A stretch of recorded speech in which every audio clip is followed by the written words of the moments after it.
This is just gonna be a quick video demonstrating the differences between unlubed Holy Panda and a Novelkeys Box Royal. So the one to the left here is a Holy Panda, and the one over here is a Box Royal.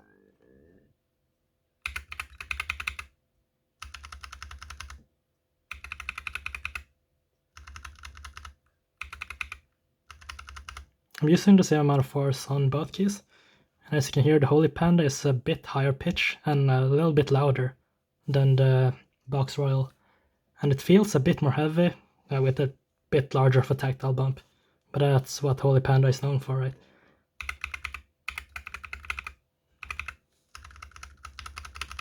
You can definitely feel the bump on the Box Royal as well.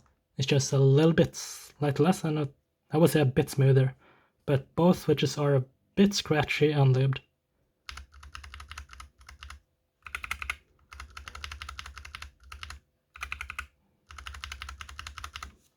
So that's the video. Thank you for watching.